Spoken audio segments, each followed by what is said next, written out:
Hello and welcome back to विज्ञान का ज्ञान। हे गाइस, आज आपके सामने एक टर्म 2 की ज़रूरत को देखते हुए सिर्फ 15 मिनट के अंदर मैं प्रयास करूंगा कि कार्बन कंपाउंड, जो कि क्लास 10th केमिस्ट्री का one of the most important chapter माना जाता है, उसकी कुछ बेसिक जानकारियां भी आपको दूं और इसके साथ साथ आपको हेल्प करूं कि कैसे आप उसके क्वेश्चंस को सॉल्व कर सकते हैं। फ्रेंड्स, पहला क्वेश्चन आपके सामने में आ सकता है कि why carbon is unique element in the periodic table। ये पहला प्रश्न।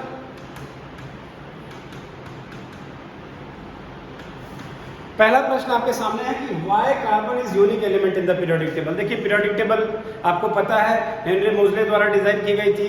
वो आगे के चैप्टर में हम लोग पढ़ेंगे। इसमें 18 ग्रुप्स थे, 7 पीरियड्स थी। कार्बन एक ऐसा एलिमेंट था जिसकी वैलेंसी जो थी वो 4 थी, यानी कि ये क्या था, टेट्रावैलेंट था। अब यहाँ पर टेट्रावैलेंट का मतलब वैलेंट से मतलब वैलेंसी हो गया और टेट्रा का मतलब हो गया 4, यानी कि ऐसा एलिमेंट जिसकी वैलेंसी 4 है उसे हम टेट्रावैलेंट कहेंगे, यानी कि सिलिकॉन भी टेट्रावैलेंट है। पहले तो ये प्रॉपर्टी थी। दूसरा, कैटनेशन। कैटनेशन एक ऐसी प्रॉपर्टी होती है, कैटनेशन एक ऐसी प्रॉपर्टी होती है जिसमें सेल्फ लिंकिंग की बात होती है, मतलब एलिमेंट्स एक दूसरे को लिंक करते चले जाते हैं। और ये दो प्रॉपर्टीज की वजह से कार्बन जो है यूनिक एलिमेंट है। आपको जानकारी के लिए बता दें, विश्व में पाए गए अधिकतम चीजों में कार्बन का अंश पाया जाता है। अब वो जितनी भी चीजें आपके सामने नजर आती हैं, यहाँ तक कि आप एक लकड़ी की बात करें या कागज की बात करें, हर जगह कार्बन की प्रेजेंस लगभग हर जगह है। ये पहला प्रश्न आपसे पूछा जा सकता है। दूसरा प्रश्न फिर आपके पास आ सकता है कि जो ये कार्बन होता है, ये कार्बन कार्बन के साथ किस तरह की बॉन्डिंग करता है। कार्बन कार्बन के साथ किस तरह की बॉन्डिंग करता है। कार्बन कार्बन में इस तरह की बॉन्डिंग हमने देखी है, या फिर हमने इस तरह की बॉन्डिंग देखी है, और या फिर हमने इस तरह की बॉन्डिंग देखी है। इसी तरह की हमने बॉन्डिंग देखी है। यहां पर हमने कभी C+ और C- करके नहीं देखा है। देखिए, जब हम किसी तरह की बॉन्डिंग में प्लस और माइनस का चार्ज देखते हैं, ये क्लियर समझ लीजिएगा कि ये सेम एलिमेंट्स के बीच में होता नहीं है। इसे हम आयनिक बॉन्ड कहते हैं और इसमें एक्सचेंज ऑफ आयंस होता है। याद रखना पड़ेगा आपको कि जो बॉन्डिंग होती है वो दो प्रकार की होती है, कोवेलेंट और आयनिक। कोवेलेंट बॉन्डिंग वो होती है जब सेम एलिमेंट्स एक दूसरे की जरूरत को, इलेक्ट्रॉन्स को शेयर करके पूरा करते हैं, यानी कि कार्बन कार्बन के बीच में जो बॉन्ड पाया जाता है वो कोवेलेंट बॉन्ड होता है। कोवेलेंट बॉन्ड, इसका अगर हिंदी मतलब भी अगर समझे तो इसे हम कहते हैं सहयोजी बॉन्ड। अर्थात जब ये कार्बन इसको जानना और ये कार्बन इसको जानना, तो इन दोनों को कोई ऐतराज नहीं है एक दूसरे के साथ जुड़ने में, और इस तरह की बॉन्डिंग को हम लोग कहते हैं कोवेलेंट बॉन्डिंग। और जब दो अननोन चीजें एक दूसरे से जरूरत के हिसाब से मिलती हैं और एक दूसरे के इलेक्ट्रॉन्स को पूरा करके उनको स्टेबल करने की कोशिश करती हैं, ऐसी बॉन्डिंग को हम लोग कहते हैं आयनिक बॉन्डिंग। यानी कि आपके सामने अगर इस तरह से आपने कभी देखा हो तो यहाँ पे आपने हमेशा ऐसे देखा होगा। ये प्लस और माइनस ये इंडिकेट करता है कि इन दोनों के बीच में जो बॉन्डिंग हुई है वो है आयनिक बॉन्डिंग। अब आपसे दूसरा प्रश्न है, चूंकि इस बार डिटेल्ड एग्जाम है तो आपसे पूछ सकता है कि आयनिक बॉन्ड और कोवेलेंट बॉन्ड के बीच का अंतर क्या है। तो क्लियरली आप बता सकते हैं कि इसमें एक्सचेंज ऑफ आयंस होता है और इसमें शेयरिंग ऑफ इलेक्ट्रॉन्स होती है। ये इसकी high melting and boiling point होती है, इसकी low melting and boiling point होती है। आपको यह याद रखना पड़ेगा। हो गया बेसिक डिफरेंस। इसमें आप एग्जाम्पल के तौर पे आप दे सकते हैं मीथेन वगैरह, सारा आप एग्जाम्पल दे सकते हैं। ठीक है, सब कोवेलेंट बॉन्ड है। मीथेन अल्कोहल ग्रुप के साथ कुछ भी, इसमें आप किसी भी सॉल्ट ग्रुप के साथ मेटालिक किसी भी सॉल्ट का एग्जांपल देंगे वो सारा आयनिक बॉन्ड है ना। मेटालिक सॉल्ट जितने भी हैं सब आयनिक बॉन्ड है। तो ये आपका ये दूसरा प्रश्न हो गया। यानी पहला प्रश्न है कि कार्बन यूनिक क्यों है। आप जान गए कैटनेशन की वजह से और टेट्रावैलेंसी की वजह से वो यूनिक है। और दूसरा प्रश्न आपके सामने आया कि कार्बन कार्बन के बीच में कौन सा बॉन्ड होता है। तो ये जो सिंगल, डबल और ट्रिपल लाइन देख रहे हैं, इसे हम लोग कोवेलेंट बॉन्डिंग कहते हैं। ये चूंकि सिंगल बॉन्ड है, अब इसकी कॉन्सेप्ट को आगे बढ़ाते हैं हम लोग। ये तो हो गया आपका बेसिक चीज। अब इसमें अगली चीज आपसे आज पूछा जा सकता है कि सिंगल बॉन्ड किस चीज को रिप्रेजेंट करता है, डबल या ट्रिपल बॉन्ड किस चीज को रिप्रेजेंट करता है। तो इसको दो भाग में बच्चों बांटा गया है, दो भाग में बांटा गया है। इस भाग को हम लोग कहते हैं सैचुरेटेड। क्या कहते हैं, क्या कहते हैं, आवाज से बोलिए आप लोग, कोई प्रॉब्लम नहीं। सैचुरेटेड बॉन्ड, सैचुरेटेड बॉन्ड की क्या खासियत होती है मिस्टर मौर्य, बताएं आप। सिंगल बॉन्ड होती है, सैचुरेटेड में सिंगल बॉन्ड। इसका एक फायदा और भी है, क्या ये वाटर में सॉल्युबल होगा क्या? सोच के बताइए, क्यों? सैचुरेटेड वाटर में इनसॉल्युबल है, लेकिन अल्कोहल में सॉल्युबल है ना? क्यों अल्कोहल में सॉल्युबल है? रिप्लेसमेंट ऑफ हाइड्रोजन हो जाता है और कोई नई चीज आकर के वहां पे बॉन्डिंग बन जाती है, इस वजह से यहां पर आप, ये आपका एक प्रश्न बन जाता है। ये सिंगल बॉन्ड है आपका, सैचुरेटेड सिंगल बॉन्ड हो गया। अब डबल बॉन्ड ट्रिपल बॉन्ड की बात करें तो इसमें दो चीजें आती हैं, मतलब सिंगल चीज आती है अनसैचुरेटेड। अनसैचुरेटेड, आपसे कोई पूछे सैचुरेटेड हाइड्रोकार्बन क्या है और कोई पूछे अनसैचुरेटेड हाइड्रोकार्बन क्या है, तो कैसे जवाब देंगे आप? उसका एग्जांपल समझ लीजिए। अगर आपने इथेन लिखा, आपने लिखा इथेन, क्या लिखा? इथेन, तो वो सैचुरेटेड है। और अगर आपने इथीन लिखा तो वो अनसैचुरेटेड है। नाम बिल्कुल एक जैसा है। जैसे ही इस इथेन में एन था, एन का फॉर्मूला चलता है CnH2n+2। अब इसको निकालना भी आपको सिखा दे रहा है, बेसिक जानकारी ये भी।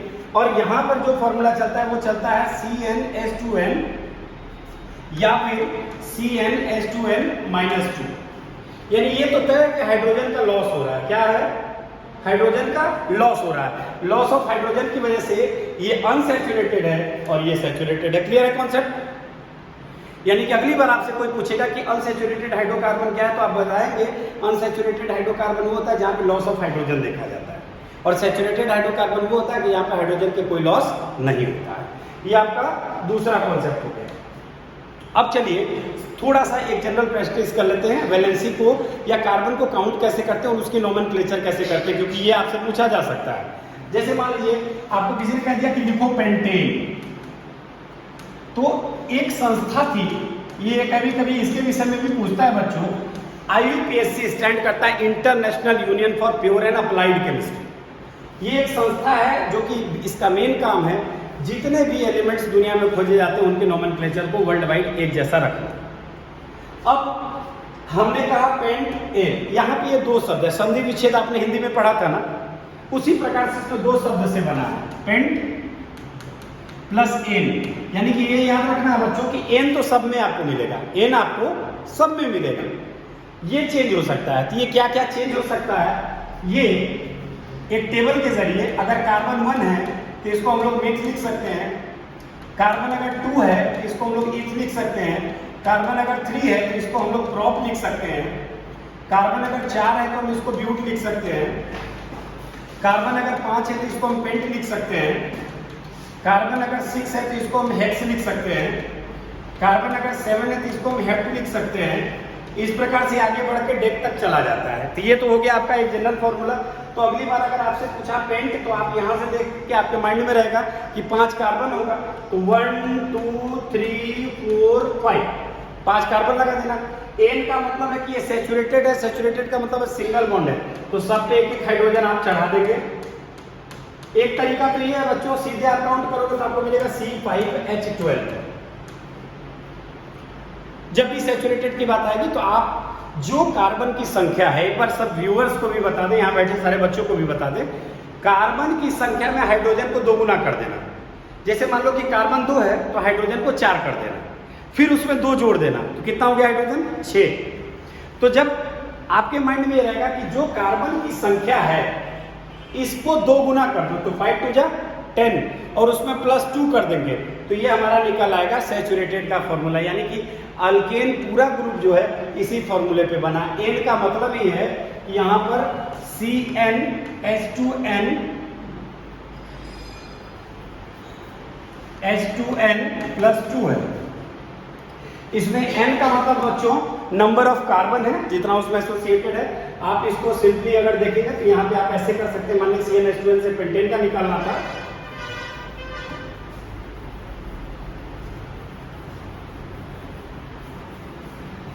अब इसी फॉर्मूला से आपको अगर आपको किसी ने कह दिया कि निकाल करके बताओ, तो छोटा सा थोड़ा सा टॉपिक तो है, ज़्यादा कुछ है भी नहीं इसमें।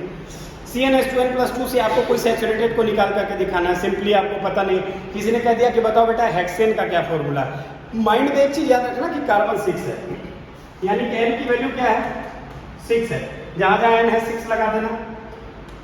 C × 6 प्लस H × 2 × 6 + 2, यही होगा आपका। अब सॉल्व करोगे तो C6 6 2 12 + 2 यानी कि 14। आप सीधे कहना सर C6H14 जो है वो फॉर्मूला हो जाएगा आपका किसका, हेक्सेन का। हेक्सेन आपको याद रहेगा।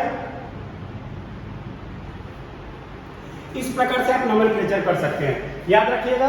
इसमें ये दो भाग में बांट लीजिएगा। N के पहले जो लिखा हुआ है वो नंबर ऑफ कार्बन उतना होगा, उससे आप N के फॉर्मूला पे अटैच कर देंगे। चलिए अगली बात करते हैं। नेक्स्ट अगर हम लोग देखें तो अब इसमें बात हो रही है होमोलोगस सीरीज की। मतलब आपसे पूछा जा सकता है कि व्हाट इज होमोलोगस सीरीज। नाम बता रहा है, होमो मतलब एक जैसा, सीरीज मतलब इसका मतलब कहने का मतलब है कि अगर ये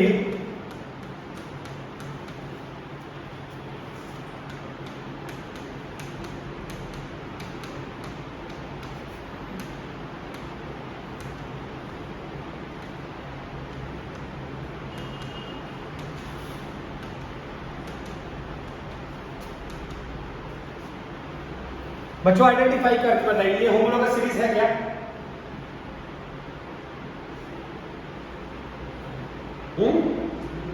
क्यों नहीं है? क्योंकि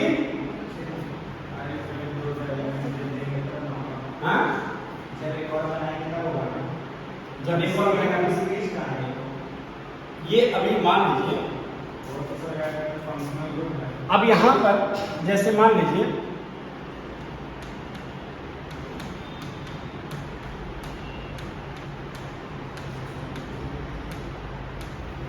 क्या ये होमोलोगस सीरीज है? आपका जवाब होगा ना। क्यों ना जवाब होगा? क्यों? तो सीरीज का मतलब एक कंटिन्यूएशन में कोई चीज चली आ रही है, ये वो चीज तो है नहीं। आपने एक फंक्शनल ग्रुप भी इसमें डाला है। अब इसमें मान लो यहां पे इसको रिप्लेस करके, यहां पे रिप्लेस करके बच्चों अगर इस जगह पे Br आ जाए, अब क्या है? अभी भी आपका जवाब होगा कि नहीं है? अभी भी आपका जवाब कॉन्सेप्ट मतलब होमोलोगस सीरीज नहीं समझ रहे। एक यहां पे ये क्लोरीन ब्रोमीन आपने लगा दिया, ये फर्स्ट कार्बन है। फर्स्ट कार्बन पे आपने क्या, आप इसको कैसे काउंट करोगे? अगर क्लोरीन ब्रोमीन दोनों एक साथ लगा दिया जाए पेरेंट चेन कार्बन पे तो क्या काउंट होगा? कैसे? नहीं पढ़े आप लोगों के 10th के सिलेबस में। क्या छोड़िए, ये यहाँ पर अगर ये यहाँ पर हम लोग कर रहे हैं तो ये एक तरह से अनफिट होकर के अगर किसी दूसरे कार्बन पे करते हैं, अगर इसको लोग यहाँ Br करते तो ये हो सकता था 1 क्लोरो 2 ब्रोमो और उसके बाद कितना कार्बन है आपका 5 है तो पेंटेन। अच्छा खैर, यहां पर आपके सामने एक देखिए, जैसे आपके पास ये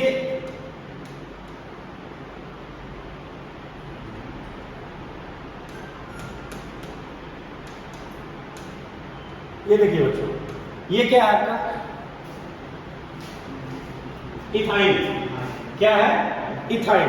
देखिए इसके विषय में कह रहा है जब भी अगर किसी भी तरह का होमोलोगस सीरीज होगा उसमें कोई ऑर्गेनिक कंपाउंड होगा, उसमें सेम फंक्शनल ग्रुप होगा और सिमिलर केमिकल प्रॉपर्टीज होगी, और इसमें जो डिफरेंस होगा वो हमेशा CH2 पे डिफरेंस रहता है। जैसे अब अगर इसको मैं सरल भाषा में बताऊं तो ऐसे भी बताया जा सकता है कि ये देखो,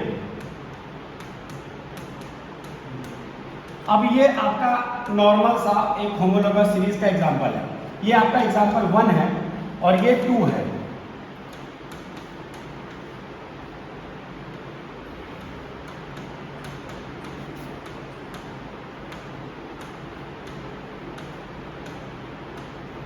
यानी कि बच्चों ये सीरीज आगे बढ़ रही है। ये आपका क्या था? इथेन। क्या था? और ये आपका क्या था? प्रोपेन। तो जब ये सीरीज आगे बढ़ती है, होमोलोगस सीरीज जब आगे बढ़ती है बच्चों, तो इसमें जो डिफरेंस होता है वो कार्बन और हाइड्रोजन 2 का, यानी कि CH2 का डिफरेंस होता है। काउंट कर लीजिए कैसे। अब देखिए यहाँ पे आपका ये कितना था, C2H6 था, और यहाँ पर देखेंगे आप ये आपका है C3H8। अब C3 में से C2 और H8 को घटा दीजिए, C3H8 में से C2H6 को घटाइए, यहाँ बचा 2 और यहाँ बचा ये, यानी कि कार्बन CH2 का डिफरेंस आया। कितना का डिफरेंस आया? पहली चीज केमिकल फिजिकल जो भी आपकी प्रॉपर्टीज होंगी वो सेम होंगी, सेम फंक्शनल ग्रुप अटैच होगा, और उसमें जो डिफरेंस आएगा वो आपको CH2 का होगा। कॉन्सेप्ट क्लियर है? किसी को कोई दिक्कत? अगली बार से होमोलॉगस सीरीज आएगा तो आप सिंपली बता दिएगा कि भाई एक सेम तरह का ये कंटिन्यूएशन होता है, और जो दूसरी सीरीज का अगली पड़ाव जो आती है उसमें हमें कार्बन हाइड्रोजन के बीच का डिफरेंस CH2 का मिलता है। जब तक ये टेबल चलता रहेगा तब तक वो होमोलॉगस सीरीज है। यानी कि सिंपल कहें, methane, ethane, propane, butane, pentane, hexane, heptane, octane, non decane, 10 के 10 होमोलॉगस सीरीज है, क्योंकि सब में डिफरेंस CH2 का है ना। अच्छा चलिए अब अगले कॉन्सेप्ट की तरफ चलते हैं।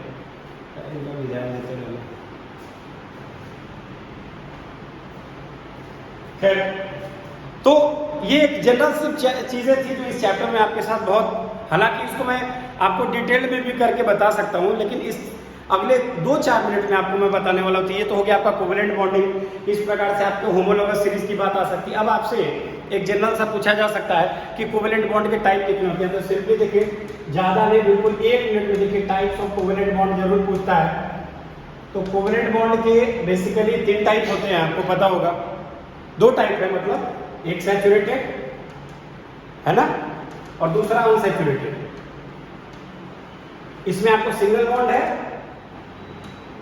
इसमें आपको डबल और ट्रिपल बॉन्ड है। क्लियर है?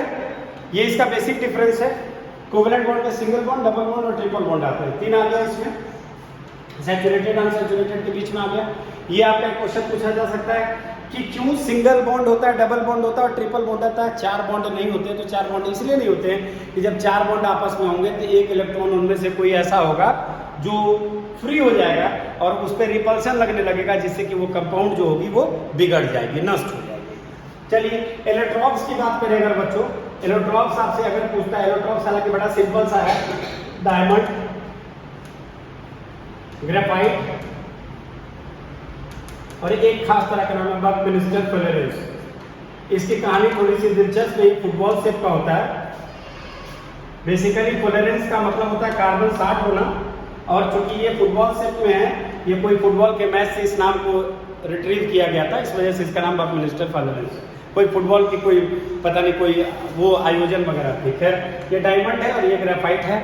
अच्छा, अब इसमें आपसे पूछा जा सकता है, एक क्वेश्चन आपने पूछा था मिस्टर मौर्य कि सर क्या आपने पूछा था कि क्यों ऐसा होता है कि सर उसमें वो बॉन्ड नहीं होता, कुछ आपने क्वेश्चन पूछा था इस चैप्टर में, इसी कार्बन का बॉन्ड चैप्टर में। हाँ, ग्रेफाइट, एक बच्चे ने अभी आपके सामने पूछा लाइव क्लास के दौरान में कि ग्रेफाइट जो है इलेक्ट्रिसिटी क्यों करता है, जबकि ये कार्बन का एलोट्रॉप है। तो सिंपल है, ये इसलिए करता है कि इसमें फ्री इलेक्ट्रॉन्स होते हैं। एक लाइन में आंसर है, ज्यादा कुछ बताने की जरूरत नहीं। इलेक्ट्रिसिटी वहीं कंडक्ट होती है जहां पे फ्री इलेक्ट्रॉन्स होते हैं। ग्रेफाइट के अंदर फ्री इलेक्ट्रॉन्स पाए जाते हैं। इसकी जो स्ट्रक्चरिंग है वो इस तरह के, इसमें एक बॉन्ड जो होता है वो लूज रहता है और वो इलेक्ट्रॉन्स को मूव करने देता है, जिसकी वजह से इसमें इलेक्ट्रिसिटी कंडक्ट हो जाती है। जहां फ्री इलेक्ट्रॉन नहीं होगा वहां पे फ्लो ऑफ चार्ज नहीं होगा, जहां फ्लो ऑफ चार्ज नहीं होगा वहां इलेक्ट्रिसिटी नहीं होगी। अच्छा, इसके बाद वर्सेटाइल नेचर है आगे। अब सैचुरेशन में देखिए, सैचुरेटेड अनसैचुरेटेड हो रही है। और एक खास बात बच्चों कि यही टॉपिक आपको पढ़ना था, इससे ज्यादा इस पर कुछ पढ़ना ही नहीं था। चंद बातें थी, सिर्फ 2 मिनट में रिकॉल करेंगे। पहला, कार्बन यूनिक क्यों है, कोवेलेंट बॉन्ड क्या होता है, आयनिक बॉन्ड क्या होता है। फिर से ये आप सैचुरेटेड अनसैचुरेटेड में जो अल्केन, अल्कीन, अल्काइंस है, इसका थोड़ा सा नाम का प्रैक्टिस कर लीजिएगा कि CnH2n कैसे हम लोग +2 कहाँ लगाते हैं, -2 कहाँ लगाते हैं, कहाँ सिंपल रह जाता है, कहाँ डबल बॉन्ड है, कहाँ ट्रिपल बॉन्ड है, कहाँ सिंगल बॉन्ड है, इसका ध्यान देना है। कार्बन को काउंट कहाँ से करते हैं। फिर वर्सेटाइल नेचर ऑफ कार्बन क्या है, वर्सेटाइल नेचर वही 2 चीज़ है, आप बता सकते हैं कि एक टेट्रावैलेंसी और दूसरा कैटेनेशन है। खैर, यही छोटे से चैप्टर का मोरल था। मैं समझता हूँ कि इस चैप्टर के लिए आपको कुछ नहीं करना है, बस प्रीवियस ईयर के कुछ क्वेश्चंस को आप लगा लीजिएगा। हालांकि इस बार कॉन्सेप्ट के हिसाब से देखा जाए तो बहुत सारी चीज़ें कट हो गई हैं। सबसे इंपॉर्टेंट जो था वो आपका नोमेनक्लेचर था, उसी को हटा दिया गया है। आगे सोप्स एंड डिटर्जेंट्स और बहुत सारी टॉपिक थी जिसको हटा दिया गया है। तो बच्चों छोटी सी टॉपिक है, सिर्फ ये एक सिंगल वीडियो और एनसीईआरटी का revision with some important question, जो कि आप इस वीडियो से जुड़े रहिएगा। मैं आपको कल आपको इससे जुड़े हुए कुछ क्वेश्चंस करवा दूंगा जो बोर्ड में पूछे जा सकते हैं, संभावित ऐसे 20 प्रश्नों का एक वीडियो बना दूंगा। तब तक के लिए धन्यवाद।